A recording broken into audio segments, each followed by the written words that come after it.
Kumusta yung mga biyahe nyo? Ayos naman. Kumusta naman yung mga dumadaan sa bus lane? Okay. So, okay naman. Kumikita pa naman kayo? Okay pa naman. Okay, ganito. Nandito kayo para maghanap buhay. Tama?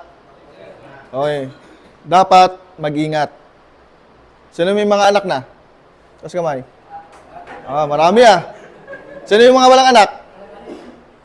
Medyo konti lang. So, anong pizza na? Galaw-galaw. Hindi, joke lang. Lalong-lalo na sa may mga anak. Okay, makinig kayo. Kasi, kaya kayo pinatawag o nagkaroon tayo ng update 2024. Marami na kami nakikita sa kalsada mga pasaway.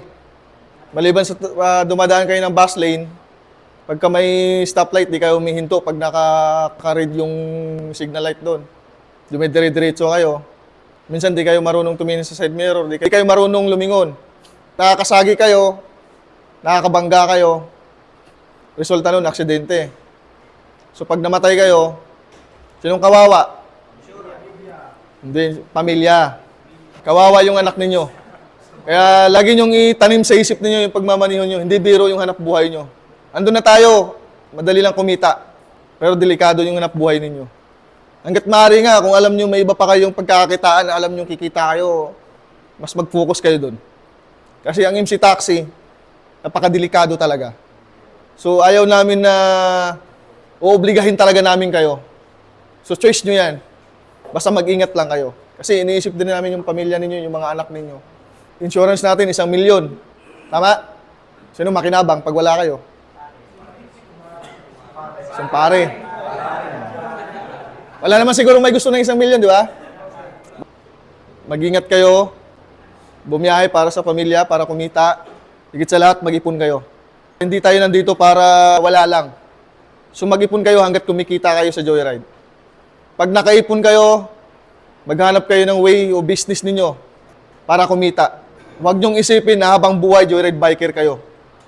Huwag nyong ipamana sa mga anak ninyo. Dahil alam niyo kung gaano kahirap at kadelikado yung hanap buhay na to. Okay?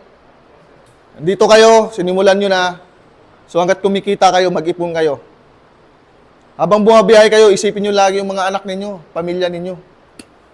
Para lagi kayong mag-iingat. Masakit din sa amin pag may nawala sa inyo. So, para na tayong magkakapatid dito. Para na tayong magkakapamilya rito. Kaya ang tinuturo namin sa mga biker, sa social media o sa ibang kulay man na apps, huwag kayong makipag-away. Hayaan nyo sila na aawahin tayo. Hayaan nyo sila na magyabang. Kasi nandito tayo para maghanap buhay lang naman.